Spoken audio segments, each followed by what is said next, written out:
The following video is a recording from the Urban Forest Climate Resilience Workshop held October 3rd, 2024 by the Nature Conservancy as part of the Louisiana Tree Resilience Program. This workshop was offered free to the public thanks to funding from the USDA Forest Service. We are happy to offer recordings of these sessions to make the information presented readily available to all.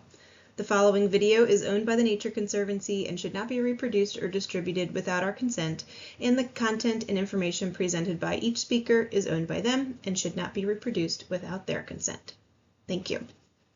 Just as important as kind of planning ahead to know the trees that you have, having a response plan and knowing all of the resources that are available is also very important, and that's what Darren is going to talk to us about today. So I'll introduce our next speaker is Darren Green. Darren has been the landscape architect for the city of Alexandria, Louisiana since 2001. His principal responsibilities include overseeing the management of all public trees, administering the city's tree and landscape ordinance, managing the maintenance of landscape improvements in city parks and green spaces, and coordinates consultants designing streetscape and park improvement projects. He also maintains a small landscape architecture practice and consults with other landscape architects throughout the state of arboriculture issues. Darren received an Associate of Science in Horticulture from the University of Louisiana Monroe in 1987 and a Bachelor of Landscape Architecture from LSU in 1992. Darren has served as president of the Louisiana chapter of the American Society of Landscape Architects, the Louisiana Urban Forestry Council, and the Society of Municipal Arborists. So many of you probably already know him. So let's go ahead and welcome Darren to come up and talk to us about it. Good. Yeah, just there. So is this a good level for the mic? Quite good. Okay. I'm deaf in one ear and can't hear out of the other. So the last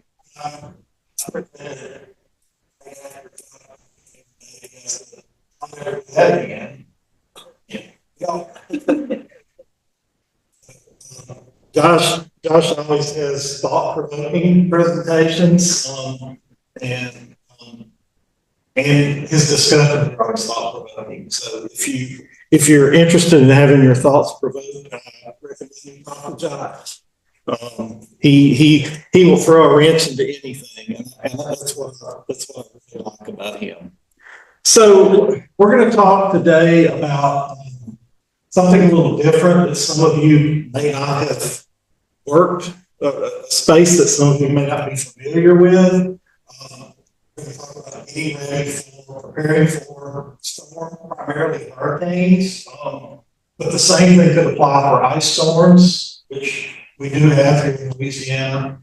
Not so much tornadoes, because with tornadoes you get catastrophic destruction in a very small area.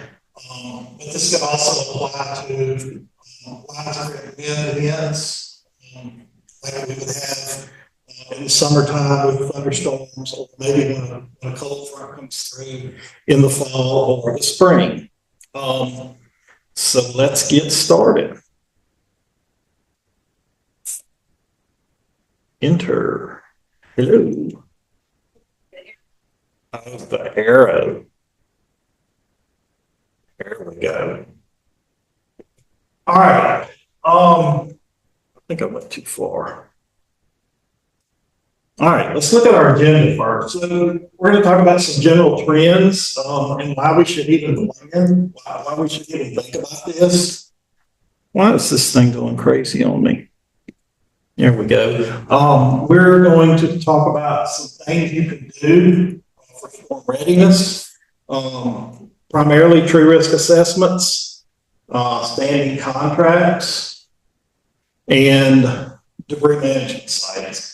I'm not going to get into a lot of that today because it's kind of in the weeds, but it is something you need to be thinking about. And then we're going to look at what you do.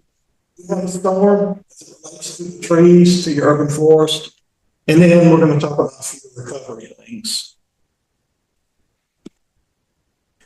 All right, so one of the disadvantages of going late is people steal your thunder. So Amanda stole my thunder this morning about the climate change trends, but it also reinforces what I say. The takeaway is storms are getting worse, they're getting more frequent, They're getting more expensive. Okay. And if you look at the dark green on the map, right, where the bullseye, thunderstorms, tornadoes, and hurricanes. You all have heard people talk about the crazy weather. So this time last year, a tornado struck New Orleans on the heels of a winter storm. Okay, you remember that? Then summer arrived. Dry summer. So if you don't like the weather, stick around. It'll change tomorrow, right? We look. We can argue all day about what's causing climate change or whether it's just a natural phenomenon, but you cannot argue that the climate is changing. Okay? It is definitely changing, and it's doing it for the worse. All right, so why should we care about planning or looking at these issues? Well, number one, we want to reduce canopy loss. We need to save as many trees as we can. We want to improve coordination between our agency, if we work for the city, or if we work for the park department, or if we work for the parish, or the state. We want to improve coordination among agencies because we've learned over time that when we work together interagency, that we get a lot more done, and we want to share that information. Oftentimes, we can coordinate our response plans. A perfect example is when a storm comes in, the state's responsible for certain roads, the city's responsible for certain roads. You have certain roads that HOA is responsible for. So you want to figure all that out ahead of time. We want to identify critical infrastructure. You don't want trees falling and blocking the exit of the fire station if you have a storm, right? Or the hospital or the police department. Okay? And ultimately, we want to get reimbursed for any costs we incur for either pruning trees after a storm or removing trees after a storm through FEMA. Okay. As we said earlier, the price of being unprepared can be enormous. FEMA spent more than $8 billion in the period 2000 to 2010. We spent, just to give you an example, so we had in 2000 and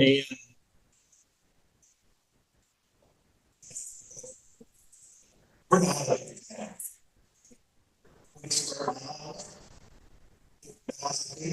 we spent almost $5 million. Vegetative debris removal and tree removal and tree trimming. $5 million. We don't have $5 million. Fortunately, we had it in the savings account.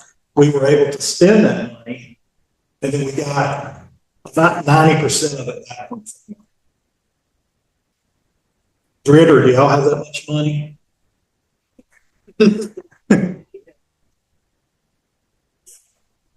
Y'all were much closer to the path, even though you're a much smaller area. Your damage was probably a lot worse because you were closer to the eye of the storm, so to speak.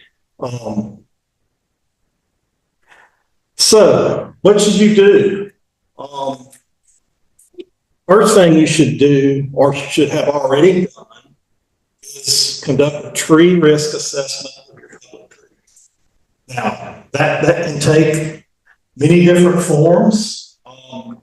That can be riding around looking for dead trees, okay, in its simplest form, or it could be hiring Josh to use his fancy computer thing to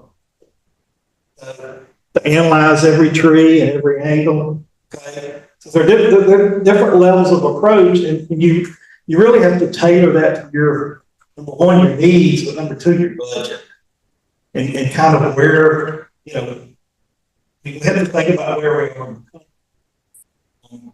Unfortunately, people just think about trees here. We take them for granted because there are so many of them.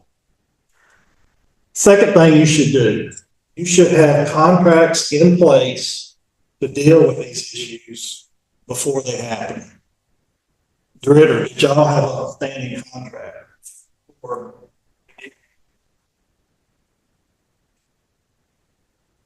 you learn the hard way like you did. So how many of y'all who either work for a community or whatever know if you have a standing contract? Or would you have one? Yeah. So very, very few. All right. The third thing you should do is you should have some sort of management plan, debris management plan, to help you figure out what you're going to do when you get a storm. You should know already before the storm hits. You should have some sort of guess on how much debris you're going to have. If you haven't had a storm before, you can use models to estimate that. And then very important, you need to hold a mock training event annually, if not every year, at least every other year. Because staff changes, people leave, people retire, and then you get a storm and nobody knows what to do. All right, so real quick on tree risk zones, you want to determine your priority zones, and I'm going to show you in a minute kind of how we do that in Alexandria, and conduct like a level 1 risk of those areas. Make sure you're using, well, I would have thought this, track qualified harvest, but according to what we heard this morning, we can throw all that out the window. Make sure you're using a consistent defensible process. Okay, that would be my recommendation. Identify areas where you may want to do a level 2 assessment.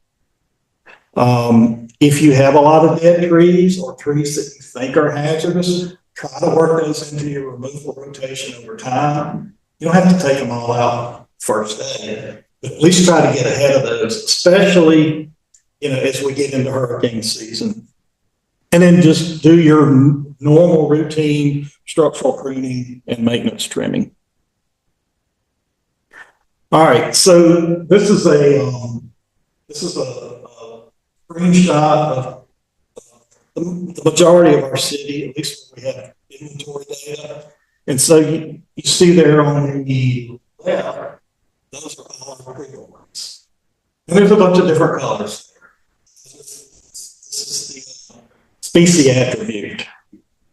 So if I'm looking for the bad trees, or an area where I want to really go check trees before a hurricane, or if I want to know where to go after the storm, look for a lot of dead trees, a lot of trees that are turned over, I just turn my filter on and I filter for water oaks greater than 30 inches in diameter that are fair or poor.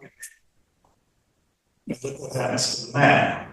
Now, I'm zooming in what we call the garden district. So anecdotally, I know that, but if I'm a new guy on the job and I'm only working in a month, I can look at my inventory and say, hey, what trees are likely to fail? Oaks, sweet gums, hackberries. Okay, which ones are going to cause the most damage? The big ones. Okay. And which of the big ones are more likely to fail? The ones in poor condition.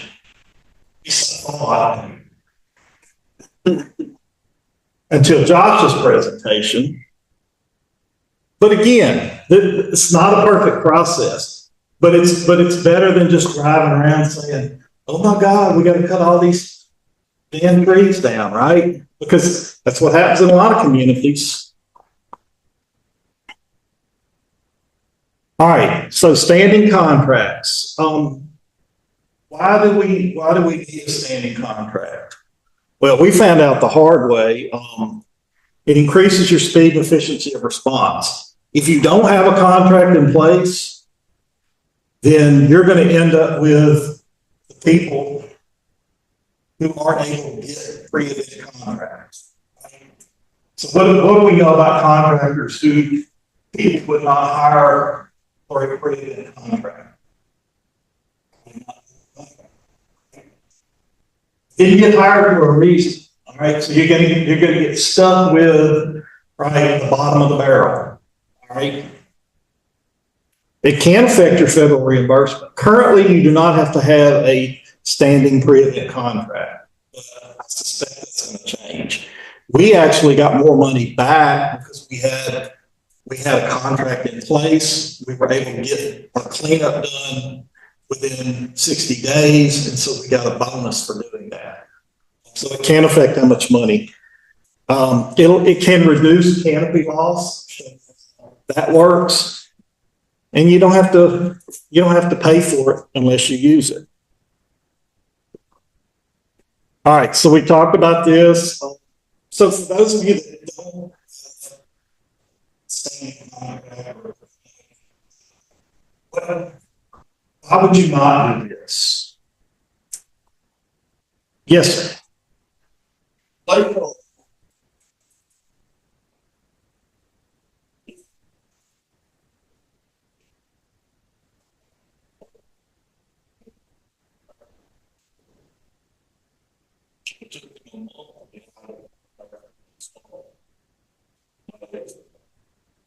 So we have language in our contract.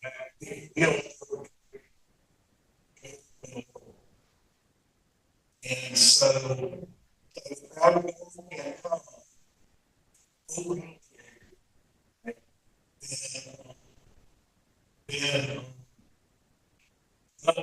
they don't respond in the next number of hours. 2 years. Who doesn't respond?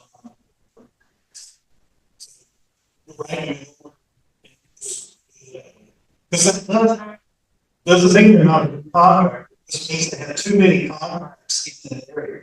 So maybe that's one of your evaluation criteria. Is to look and see if they have other contracts in your area.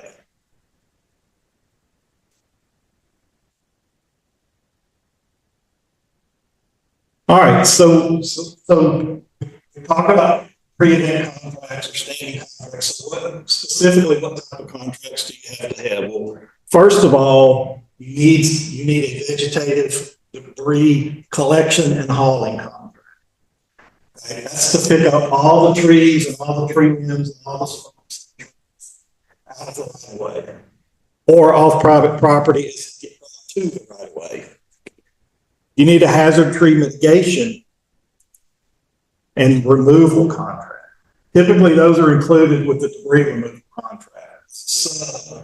So whoever your debris removal contractor is, Crowder Gulf, whoever that is, they're going to hire an arborist as a subcontractor. You need a monitoring contract. And then you need a disposal contract or a place to dispose of all your material. So when you're doing debris collection and hauling contracts, we learned this the hard way. So our contract was to pick up debris that's windrow on the streets. Pretty typical of what you would find after a hurricane. But we have about a third of our city has alleys. So alleys are 8 feet wide. You can't fit a 40-foot long double tandem truck down those alleys. So how does that debris get picked up? Okay. We also have a zoo that had 50 pine trees that were just, all bunched up together, all over the place. They didn't bid on that. They can't pick those trees up for $10 a yard. And then we have parks 200 feet from the road. How do those get picked up? So we learned when we rebid 2 years ago, we added categories for all these other cost centers. So if if you do this in your city or at LSU or somewhere like that, you want to think about these special circumstances where you might need to have a bid form for that. All right. This is probably the most important. So hazard tree mitigation, tree removal, as FEMA calls them, leaners. Okay. Doesn't necessarily mean they're leaning. They just call them leaners. Okay. The entire crown could be gone, or they could have 50% crown damage. They call them leaners. If the tree meets FEMA criteria, removal, okay, it's eligible for removal. But should you remove all trees that meet the criteria?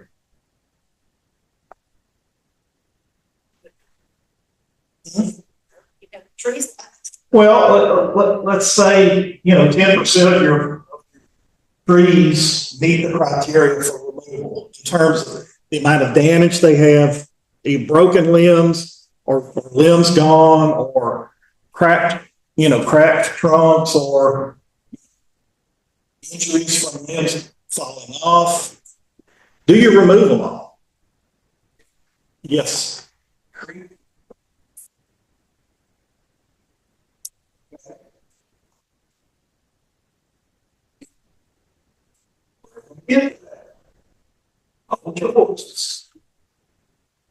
So, again, who decides that? You want the arborist who is from Missouri. Nothing wrong with Missouri, right?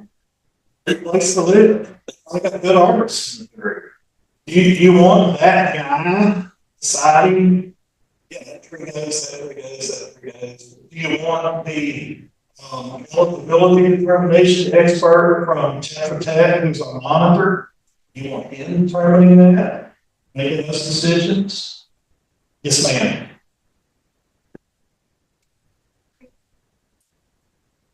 Yes, it is. They're two separate entities.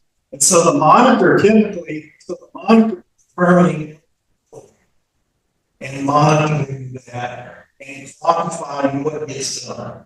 So in many cases, so let's say these two trees, for example, the contractor would say, okay, we want to remove this. We need to remove this tree. It's close.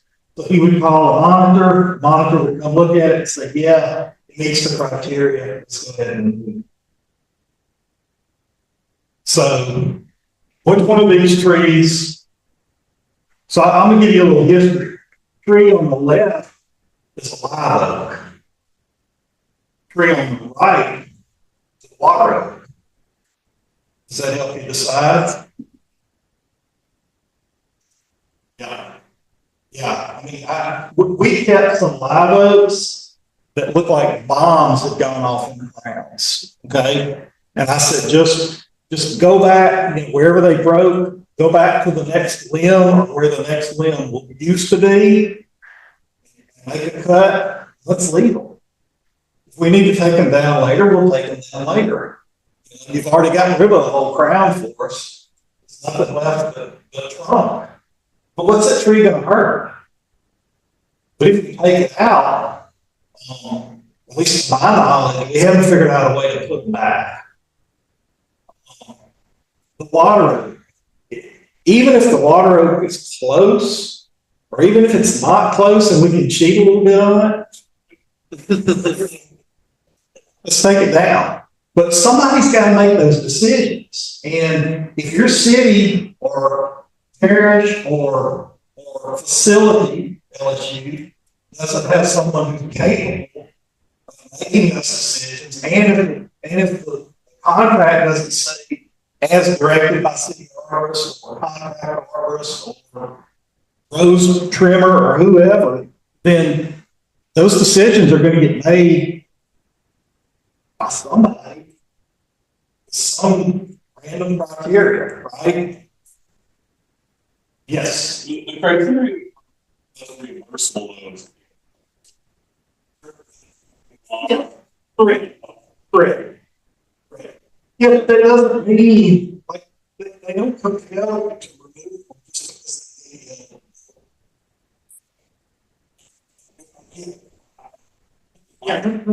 the criteria or the thresholds are pretty standard. Fortunately, in monitoring, we got rid of a bad experience. Those meeting the threshold, we didn't remove any products.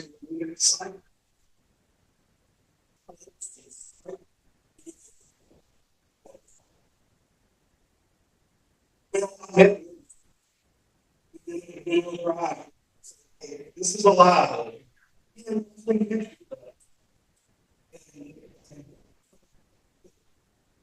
want to do these. We don't want to cut these. Here's why.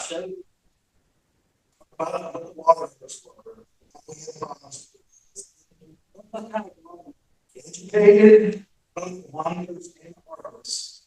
Then it's just every now and then we run across the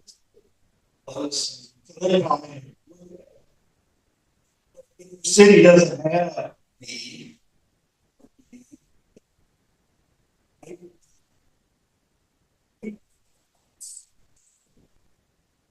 well, I think the monitor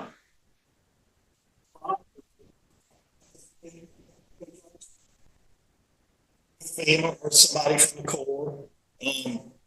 I would suspect that if FEMA had their way, they would lean toward removing less trees because it saves them more money. But FEMA is not making these decisions. No, this is after. Right. So the problem is if you don't know what you got, you don't know the damage.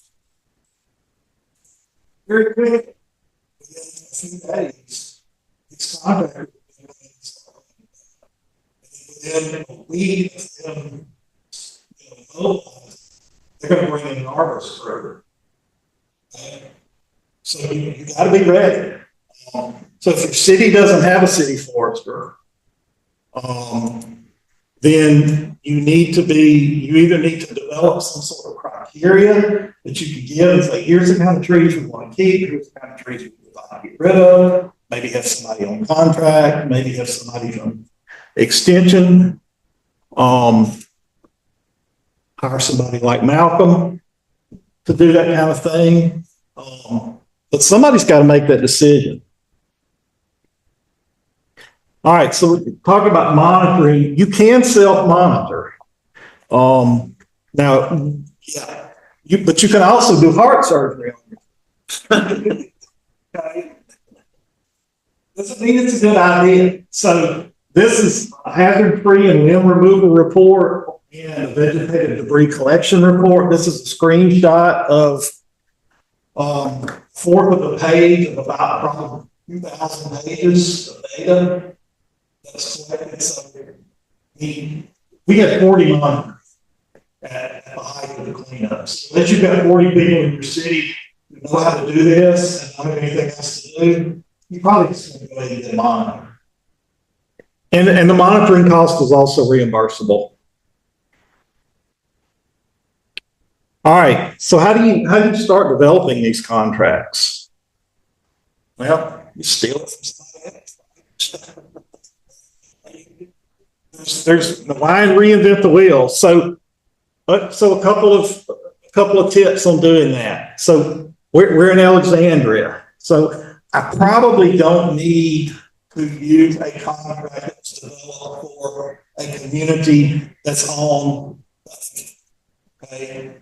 We're not going to get catastrophic, category 4 wins. We thought we were going to get category 2 wins, but we did, didn't we? So find a city that's similar in size, similar in distance from the ocean, wherever your hazard is coming from.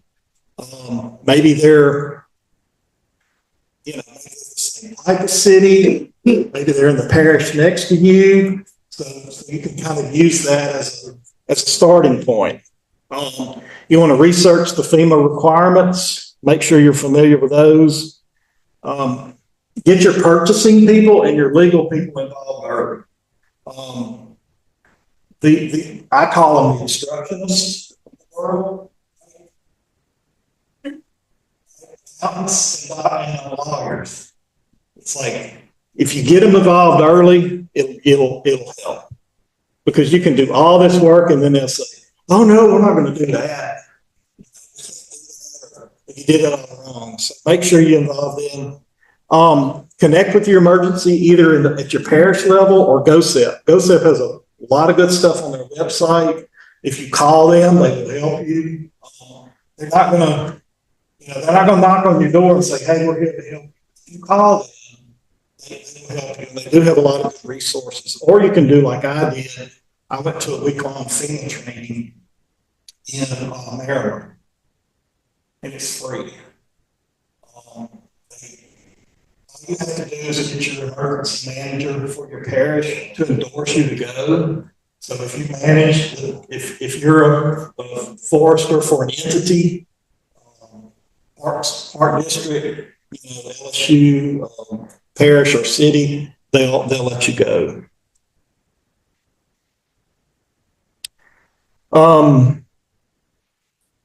Use the Papa G. Okay, I think this is getting revised next year, but this is your policy guide for FEMA. It looks a lot worse than it is. FEMA is one of those agencies that they will use 30 words where only 4 are necessary. So you kind of have to wade through all the bureaucracy. Things to remember: cost is not a low bid situation. The cost needs to be reasonable, okay? And cost must be a factor in determination, but it does not have to be the only factor. So you want the cheapest, most qualified contractor, okay? Not the cheapest contractor. It's a big difference. You have to have some sort of scoring criteria that's defendable. You have to tell them what it is, and you have to consistently apply that when you rank them.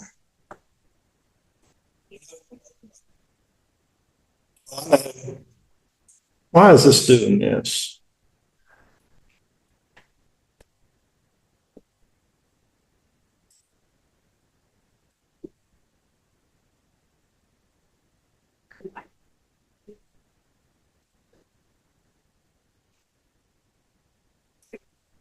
Oh, here we go.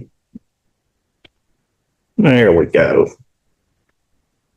All right. I'm not going to cover a lot on this, but you need a site to put all your debris. That's actually a picture of ours after Laura. Centrally located. Got to be easy to get to. Should be on a major road. Try to avoid neighborhoods. Try to avoid hospitals. If you're going to burn your debris, make sure there aren't power lines over the stores that have been happening before. And utility hookups. That's very important. So I didn't think, I said, where are all these contractors? We had 50 trucks, 40 monitors, and they rolled into town like a circus. They just, stuff hanging out of their vehicles, and they're like, where's the campground? We don't have a campground. It's not KOA. We need a place to stay. So luckily we had a place that we rigged up and to kind of create a little gypsy community. And it worked out great. But they do need a place to stay. Don't clear a forest, okay, for a debris management site. And yeah, duh. Try to avoid wetlands. And if you don't own a site, you can lease a site, but the cost has got to be reasonable. We thought about using our mall parking lot. Nobody goes to the mall. The mayor told me I couldn't say that. like, well, it's true. So we ended up finding a site that we owned that worked out really good. Technology, you can use GIS to do it. A GIS map for your city or parish, you just put the right parameters in, and it'll find you some really good sites. All right, debris management plans. This is something you can hire a consultant to do. You can probably get a grant to do this sort of thing, and these folks will help you do a debris management plan that basically takes you from storm preparation all through the storm. It outlines roles, who does what, when. They'll help you do some estimation models and that sort of thing. I think we paid like $12,000 for ours. And once you get one done, other than updating the people, the players, you really don't have to change it that much. Yes.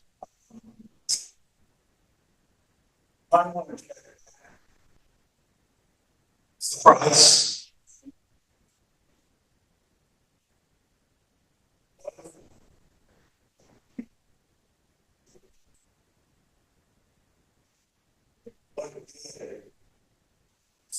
Hey.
So, as we said, previous having standing contracts, better contractors, and you're going to get them quicker. If you specify that you want an arborist, you want control of what trees get removed, what trees get trimmed, you're going to save trees. Mitigation before the storm, okay, removing dead trees, doing your normal pruning of your trees that you know are going to fail, either pruning or removal, can help you a lot. And then better coordinating among your departments. That's really doing your debris management plan. That's where you're going to figure out all the moving parts of who does what, because you're going to need help, especially if you're a one-man show. So what do you do? Let's say you're 3 days after the storm, it's already hit. Now your contractor's moved in and he's doing what he needs to do. What do you do? You need to have a public response plan, and you need to have it written and figured out before the storm. Because you're not going to have time once the storm hits, okay? And your brain's not going to work because you probably don't have electricity at your house, and you're probably bathing on the patio with a water hose, okay? So think about those things ahead of time. The other thing is you can request support from an urban forest strike team, which we'll talk a little bit about. These are the kind of graphics we put out on Facebook. We put them in the utility bill so that people would segregate their debris. They still didn't do it. We tried, but we learned something really. So, about 3 days after the storm, the local TV channel came out. And they did an interview and they asked all the wrong questions. And when they wrote the story, it was terrible. Like, the stuff they should have said, they didn't say, and stuff they shouldn't have said, they didn't say. They put it all in the wrong order. Okay? Because guess what? People that work at KLB, Nor should they. So here we decided, we hired a company, a local company who manages our website. We said, let's produce some news spots for this. We did them ourselves. So we got the exact information out in the exact order we wanted it. We put it on Facebook, and then the news media picked those up. So don't count on the media to do it for you. Just do it yourself. That way you control the message instead of them controlling you. Don't panic.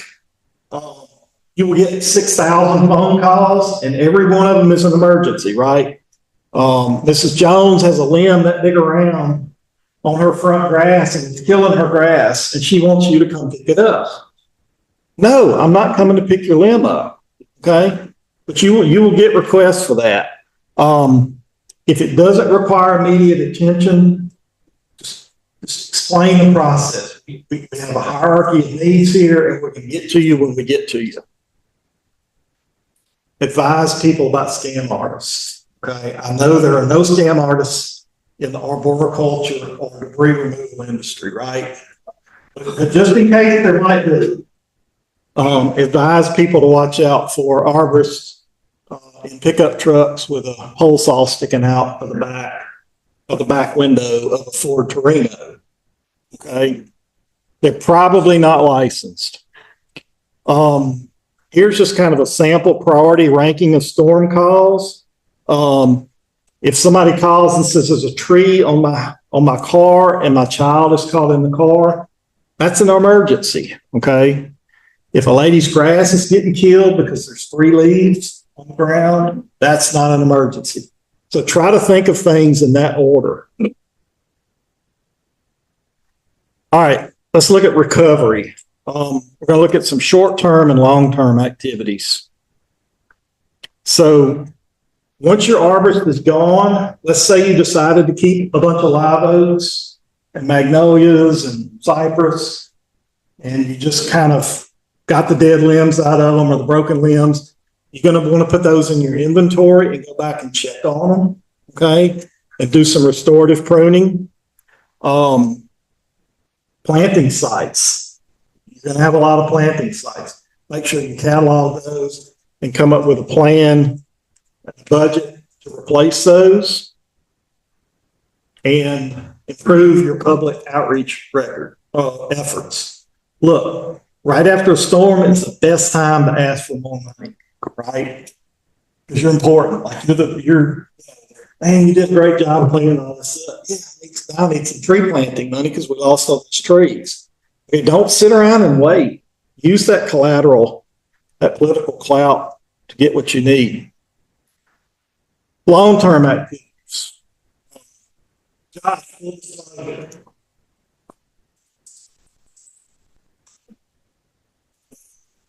This is one of my favorite slides in the world. So think about where your urban forestry program is, if you even have one, okay? And where would you like it to be in the future? Always keep this in mind. You may be thinking about being in Tree City, USA next year, okay? That's as far as you've gotten. Or you may be, what do we call it, a managing community? Yeah, maybe a managing community in the Louisiana scale, somewhere in between there. Don't worry about where you are. Worry about how you're going to get from where you are to where you want to be. And after a storm is a great time to move yourself. Okay? Don't let a good crisis go to waste. Right? There's nothing wrong with that. Use that clout. Use that event. Because everyone's awareness is heightened, okay? They're concerned about it. So use that, have something ready in your back pocket and hit. Ask for the money, okay? Worst thing they can do is say no. If you are kind of further along in the 3C status, you might want to consider doing a program audit. I think Davey does these. Correct. Other folks do them. It looks at your policies, your budget, your staffing levels, how you deal with disaster planning, and it just ranks you against some national standards, but it also uses maybe some regional, local benchmarks. We did this 2 years ago, and I was actually, like, I was thinking, this thing's going to come back and we're going to suck. Like, we're not doing good. We actually got like an 80% relative to cities our size across the Southeast. So do this, and it will give you some areas where you need to improve, but more importantly, it will tell you where you're doing a good job, because those are the things that people rarely tell us. If you're even further along, you may want to consider doing an urban forest management plan. I think they help. Management plans, it'll create a vision for your urban forest as you go forward, how to manage it, how to grow it. They look at what you have by doing inventories, and then developing a strategic roadmap of how to get where you want to get. Do you want to grow your program, or do you want to focus on hazard tree removal, or do you want to focus on planting? And all this is really tailored to your individual community, depending on the population of your forest, as well as what your community wants for the forest. Questions? I left time for questions.